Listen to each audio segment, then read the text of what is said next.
ओम शांति। पुस्तक पठन श्रीमद् भगवत गीता रहस्य। लेखक डॉक्टर सुधांशु शेखर मिश्र। षोडश अध्याय दैवासुर संपद जोग। ଏହି ଅଧ୍ୟାୟରେ ଦୈବୀ ସମ୍ପଦ ଓ ଆସୁରୀ ସମ୍ପଦ ଅନ୍ତର୍ଭୁକ୍ତ ଗୁଣଗୁଡ଼ିକ ବିଷୟରେ ସବିସ୍ତାର ଆଲୋଚନା କରାଯାଇଅଛି।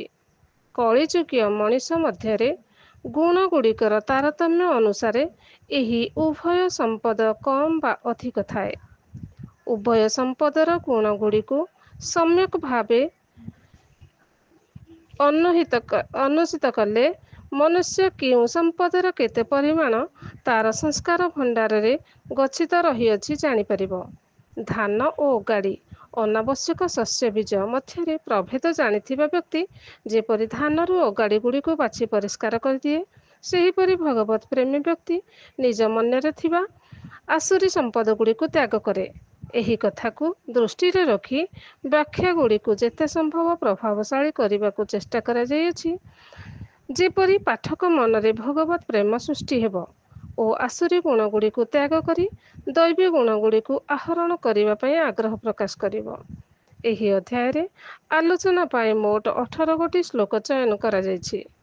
ଶ୍ଲୋକ କ୍ରମରେ ଯେଉଁ 4 ଗୋଟି ବିଷୟ ନିର୍ଣ୍ଣୟ କରାଯାଇଛି, ସେଗୁଡ଼ିକ ହେଉଛି ଦୈବୀ ସମ୍ପଦ ଶ୍ଲୋକ 1-3, ଆସୁରୀ ସମ୍ପଦ ଶ୍ଲୋକ 4, ଆସୁରୀ ସମ୍ପଦ ଯୁକ୍ତ ମନୁଷ୍ୟର ଆଚରଣ ଶ୍ଲୋକ 7-18 ଓ ଆସୁରୀ ସମ୍ପଦ ଯୁକ୍ତ ମନୁଷ୍ୟର ଗତି ଶ୍ଲୋକ 19-20।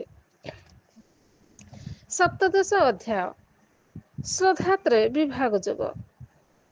ଖୁବ୍ କ୍ୱଚିତ୍ ଭାଷ୍ୟକାର ବୈଦାନ୍ତିକ ସିଦ୍ଧାନ୍ତ, ପୌରାଣିକ ଦର୍ଶନ ଓ ସାମ୍ପ୍ରଦାୟିକ ମତବାଦର ଊର୍ଦ୍ଧ୍ୱରେ ରହି ଗୀତାର ଭାଷ୍ୟ ରଚନା କରିଥିବା ଜଣାଯାଏ।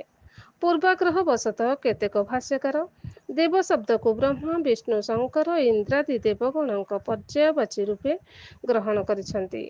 ସେହିପରି ଯକ୍ଷ, ରକ୍ଷ, ଗନ୍ଧର୍ବ ଆଦି ଶବ୍ଦର ଅର୍ଥ ପୁରାଣ ବର୍ଣ୍ଣିତ ଜାତି ବିଶେଷ ରୂପରେ ବର୍ଣ୍ଣନା କରିଛନ୍ତି।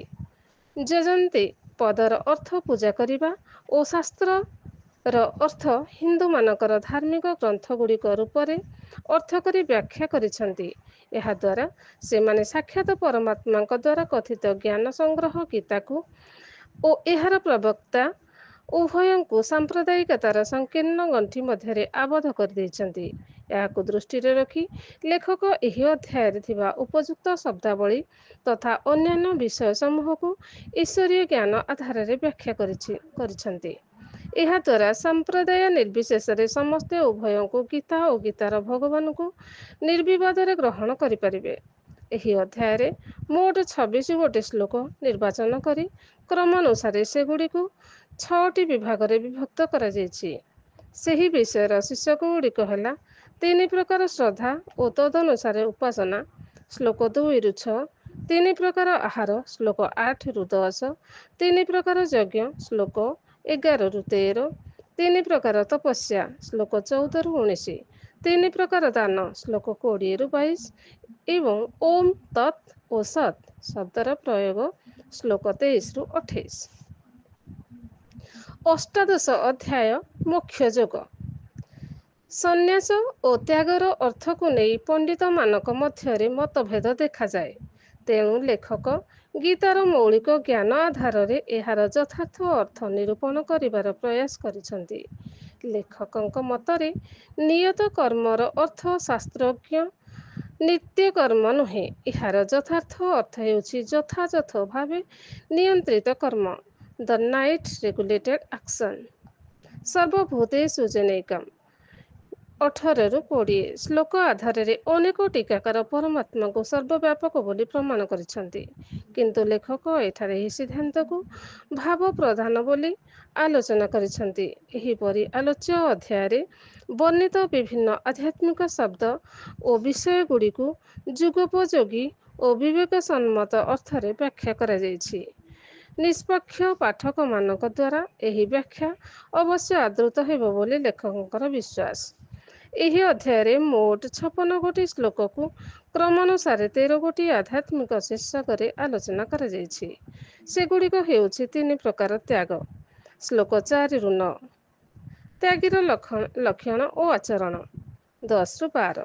କର୍ମର ପଞ୍ଚକାରଣ ଶ୍ଲୋକ 13-15। କର୍ମର କର୍ତ୍ତା ଓ ପ୍ରେରକ ଶ୍ଲୋକ 16-18। 3 ପ୍ରକାର ଜ୍ଞାନ ଶ୍ଲୋକ 20-22। 3 ପ୍ରକାର କର୍ମ ଶ୍ଲୋକ 23-25। 3 ପ୍ରକାର କର୍ତ୍ତା ଶ୍ଲୋକ 26-28। 3 ପ୍ରକାର ବୁଦ୍ଧି ଓ ତ୍ରୁଟି ଶ୍ଲୋକ 29-35। 3 ପ୍ରକାର ସୁଖ ଶ୍ଲୋକ 36-39। ବ୍ରାହ୍ମଣାଦି ଚତୁର୍ବର୍ଣ୍ଣର କର୍ମ ଶ୍ଲୋକ 41-44। ସ୍ୱଧର୍ମ ଓ ପରଧର୍ମ ଶ୍ଲୋକ 45-48।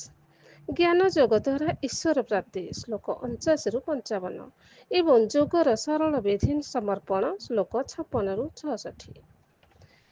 ଉପସଂହାର ଶଙ୍କରାଚାର୍ଯ୍ୟଙ୍କ ଠାରୁ ଆରମ୍ଭ କରି ଅଦ୍ୟାବଧି ଯେତେ ଜଣ ପ୍ରମୁଖ ଭାଷ୍ୟକାର ଗୀତା ଉପରେ ନିଜ ନିଜ ଭାଷ୍ୟ ରଚନା କରିଛନ୍ତି, ସେମାନେ ସ୍ୱକୀୟ ମତବାଦକୁ ଗୀତା ସମର୍ଥିତ ବୋଲି ପ୍ରତିପାଦନ କରିବାକୁ ଯାଇଛନ୍ତି। ମାତ୍ର ଏହି ଲେଖକ ଗୀତା ମଧ୍ୟରେ ଥିବା ଈଶ୍ୱରୀୟ ଜ୍ଞାନର କେବଳ ଅନ୍ୱେଷଣ କରିଛନ୍ତି। ଏଥିପାଇଁ ସେ ଧରାପୃଷ୍ଠରେ ଅବତରଣ କରିଥିବା ପରମାତ୍ମା ଶିବ କର୍ତ୍ତୃକ ଈଶ୍ୱରୀୟ ଜ୍ଞାନକୁ ଆଧାର ରୂପେ ଗ୍ରହଣ କରି ଗୀତାର ବିଭିନ୍ନ ପ୍ରସଙ୍ଗ ଉପରେ ଆଲୋଚନା ମାତ୍ର କରିଛନ୍ତି। ଏଠାରେ ସ୍ମରଣ ରଖିବା ଉଚିତ ହେବ ଯେ ମାନବୀୟ ମତ ଅନେକ ସମୟରେ ସାମ୍ପ୍ରଦାୟିକ ବିଚାରଧାରା ଉପରେ ପର୍ଯ୍ୟବସିତ ହୋଇଥାଏ, କିନ୍ତୁ ଈଶ୍ୱରୀୟ ମତ ଜାତି, ଧର୍ମ, ବର୍ଣ୍ଣ ଓ ସମ୍ପ୍ରଦାୟ ନିର୍ବିଶେଷରେ ପ୍ରତ୍ୟେକଙ୍କ ପାଇଁ ଗ୍ରହଣଯୋଗ୍ୟ ହୋଇପାରେ। ଏହି ଦୃଷ୍ଟିରୁ ପୁସ୍ତକଟି ରଚନା କରାଯାଇଛି।